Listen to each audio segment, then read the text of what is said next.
ንጉሥና ጊዮርጊስ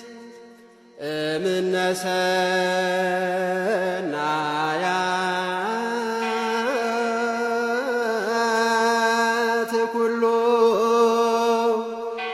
እለ ውስተ ባይ ወየብስ ሶበ ነጸርኩ በሐሲስ ዘከማከ አልቦ ጊዮርጊስ። ነገ ማለትም ከአንድ ቀን በኋላ ሚያዝያ 23 አቤት አቤት አቤት! ደረሰ ደረሰ ደረሰ! እንኳን አደረሳችሁ በእውነት። አዎ አላወቃችሁም እንዴ? ኃጢአታችን የሚደመሰስበት ቀን ነው ሚያዝያ 23።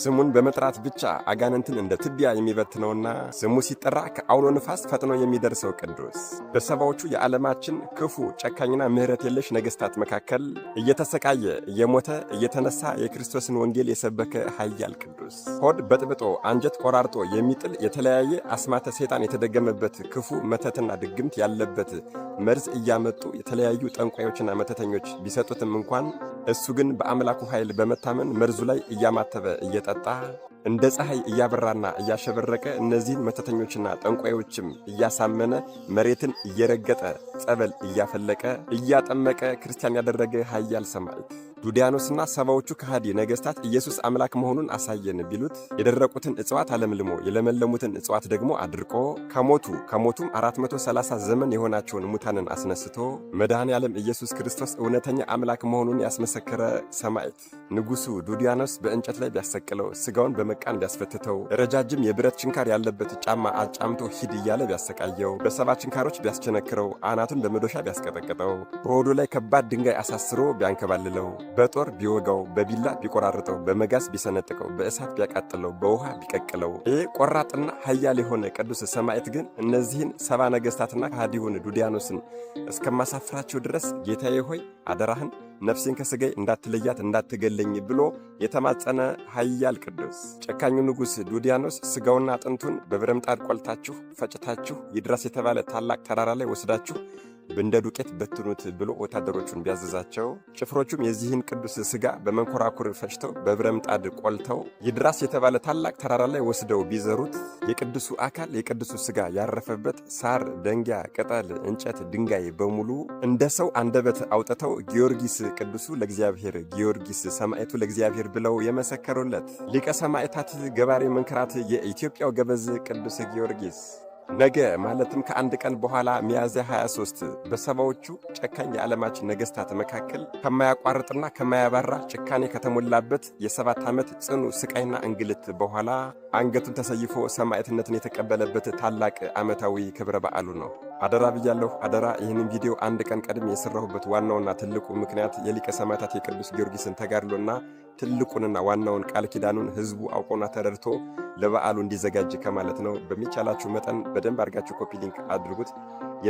የምትችሉ 23 የማትችሉ ግን ቢያንስ አንዳንድ ጊዜ 3 ጊዜ ኮፒ ሊንክ በማድረግ ለሁሉም ሰው እንዲዳረስ አድርጉልኝ። ለቤቱ አዲስ ሆናችሁን ፎሎ ማድረግ እንዳይረሳ። ፀሐየ ልዳ ኮከበ ፋርስ ገባሬ መንከራት ፍጡነ ረድኤት እምርጾተ ነፋስ ወአውሎ ከአውሎ ነፋስ ፈጥኖ የሚደርሰው የኢትዮጵያው ገበዝ ሊቀ ሰማዕታት ቅዱስ ጊዮርጊስ ዱዲያኖስና ሰባዎቹ ጨካኝ የዓለማችን ነገሥታት እጅግ በጣም ታላቅ የሆነ መንኮራኩር አዘጋጅተው የሊቀ ሰማዕታት ቅዱስ ጊዮርጊስን ሥጋ በመንኮራኩር ፈጭተው አድቅቀው በብረምጣድ ቆልተው ይድራስ የሚባል ትልቅ ተራራ ላይ በንፋስ ዘርተውት በትነውት ነበር። ታዲያ ይህም ደግሞ የሆነው በጥር 18 ቀን ነበረ። በዚህ ቀን ጌታችን አምላካችን መድኃኔ ዓለም ኢየሱስ ክርስቶስ ከሰማየ ሰማያት ወረደና ንፋስን በአራቱም አቅጣጫ የተበተነውን የሊቀ ሰማዕታት የቅዱስ ጊዮርጊስን አጽም እንድታመጣ ካዘዛት በኋላ በአጽሙ ዱቄት በሆነው በአጽሙ ላይ እፍ ብሎ እንደገና እስትንፋስ ዘርቶበታል።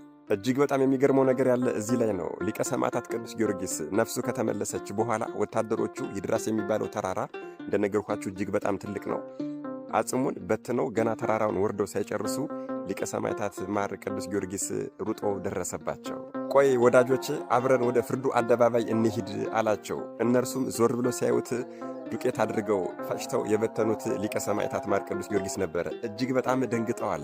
በዚህ ተአምር የተነሳም ከወታደሮቹም ከሕዝቡም ከሹማምንቶችም በአምላከ ቅዱስ ጊዮርጊስ አምነናል ብለው የተጠመቁት ሰዎች ብዛት ከ110,000 በላይ ነበረ።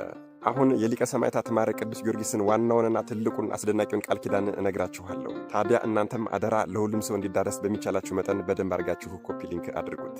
ከእናቶች ማኅፀን ከወጡት መጥምቀ መለኮት ቅዱስ ዮሐንስን የሚመስልና የሚያክል እንደሌለ ሁሉ ከዚህ በፊት ሰማዕታት ከሆኑት ከዚህም በኋላ ሰማዕታት ከሚሆኑት ከማኅበረ ሰማዕታት ሁሉ አንተን የሚመስልና የሚያክል የለም።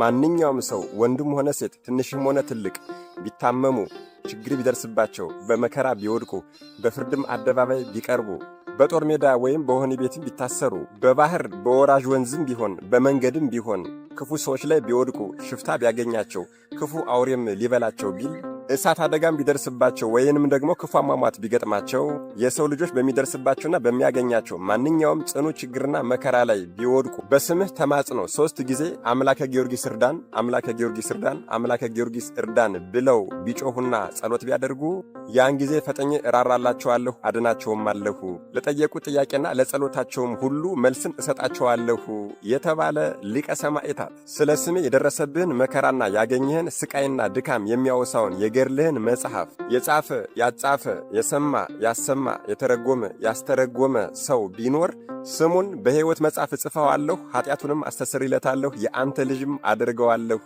የተባለ ምን ይሄ ብቻ በአንድነትም ከአንተ ጋር አኖረዋለሁ፣ ለዘላለምም ፈጽሞ አልጠለውም የተባለ በአንተ ስም የተማጸነውን ሴትም ይሁን ወንድ ልጁን በአንተ ስም የሰየመውን የተባረከ የተቀደሰ ልጅ አድርገዋለሁ፣ እስከ ዘላለም ከእርሱ ጋር እኖራለሁ፣ የአንተን ስም ይዟልና ልቡን ደስ አሰኘዋለሁ።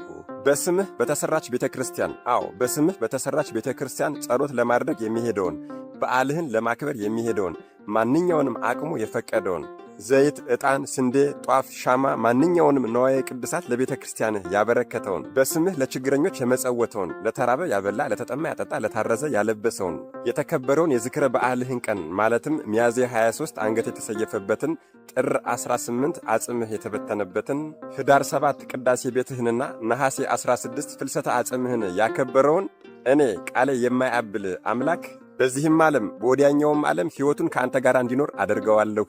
በአንተ ስም እንግዳ የሚቀበለውን ሰው ሁሉ ኃጢአቱን አስተሰርይለታለሁ። ወዳጄ ጊዮርጊስ ሆይ ከእናቶች ማኅፀን ከወጡት መጥምቀ መለኮት ቅዱስ ዮሐንስን የሚመስልና የሚያክል እንደሌለ ሁሉ ከዚህ በፊት ሰማዕታት ከሆኑት ከዚህም በኋላ ሰማዕታት ከሚሆኑት ከማኅበረ ሰማዕታት ሁሉ አንተን የሚመስልና የሚያክል የለም፣ ለወደፊቱም አይኖርም እልሃለሁ። ለዚህም ማረጋገጫ ይሆን ዘንድ በሰማይ ሥርዓትን ዘርግቻለሁ። እሱም ማንኛውም ነፍስ ጻድቅም ትሁን ኃጥእ ከሞተች በኋላ ወደ እኔ መጥታ ፍርድን ከመቀበሏ በፊት መጀመሪያ ለቅድስት ሥላሴ የአምልኮትን ስግደትን ትስገድ፣ ከዚያም ለእናቴ ለማርያም የጸጋ ስግደትን ትስገድ፣ ከዚያም ለአንተ ሦስተኛ መጣ ለአንተ ለአንተ የአክብሮት ስግደትን ሳትሰግድልህ ፍርድን አትቀበል ብዬ በሰማይ ሥርዓትን ሰርቼልሃለሁ አለው። ይህ በጠሩት ጊዜ ከአውሎ ንፋስ ፈጥኖ የሚደርሰው ኃያል መስተጋድል ገባሬ መንክራት ኮከበ ፋርስ ፀሐይ ልዳ ፍጡነ ረድኤት የኢትዮጵያው ገበዝ ሊቀ ሰማዕታት ማረ ቅዱስ ጊዮርጊስ ነገ ሚያዝያ 23 የሰማዕትነት በዓሉ ነው። መድኃኔዓለም ኢየሱስ ክርስቶስ ከሊቀ ሰማዕታት ማረ ቅዱስ ጊዮርጊስ ረድኤት፣ በረከት፣ ምልጃ፣ ቃል ኪዳን፣ ፍቅር አይለየን። አሜን። ይቆየን።